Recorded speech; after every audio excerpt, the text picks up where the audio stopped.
Certains élèves rencontrent des échecs de manière assez répétée et ça peut donner lieu à plusieurs choses.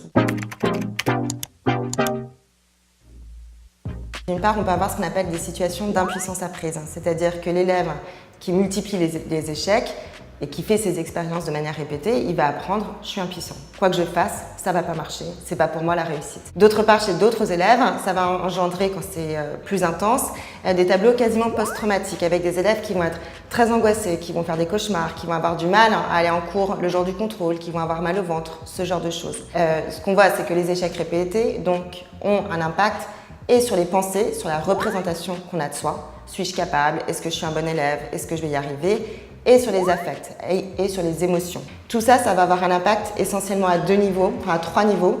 Déjà, si je me dis que je suis nulle et que je suis bonne à rien et que je ne vais pas y arriver, je vais avoir beaucoup plus de mal à me mobiliser sur le travail. Je ne vais pas avoir envie d'y aller, je ne vais pas avoir envie de travailler. Ça aura aussi un impact pendant le temps du contrôle, parce que je vais être pris dans des cognitions, dans des pensées assez négatives de je vais pas y arriver, je vais paniquer, je vais être concentrée sur le point du contrôle qui va me mettre en difficulté et je vais avoir du mal à prendre du recul ou à me concentrer sur ce que je sais faire. Ça va avoir aussi un impact parce que l'angoisse va me mettre en difficulté pour mobiliser mon attention et faire fonctionner ma mémoire. On sait bien que l'angoisse a un effet sur ces choses-là. Donc un premier échec, et quand ils ont tendance à se succéder, ce qui est le cas pour certains élèves dès le CP, va conduire à un état, à une disposition qui va être propice à d'autres échecs et on rentre comme ça dans une spirale négative des échecs.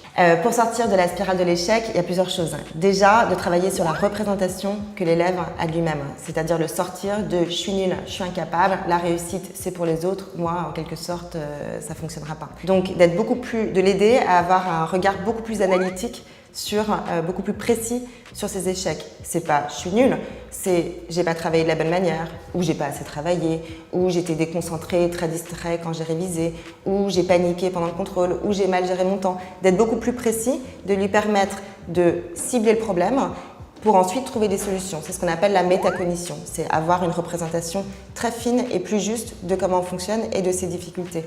Ensuite, c'est aussi d'insister sur les forces de l'élève. Dans un contrôle, il y a souvent du mauvais parfois quand on a une mauvaise note, mais il peut y avoir aussi du bon.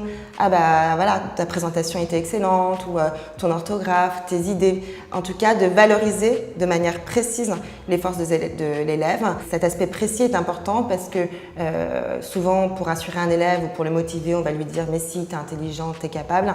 Ça ne parle pas toujours. L'élève, il va avoir l'impression qu'on cherche à le flatter, en quelque sorte, mais ça ne va pas forcément lui parler. Donc vraiment s'appuyer avec des choses assez concrètes du quotidien et puis lui donner des stratégies pour qu'il puisse apprendre plus efficacement et qu'il puisse gérer son stress pendant le contrôle. Donc ça peut être des stratégies de relaxation, respiration, ce genre de choses.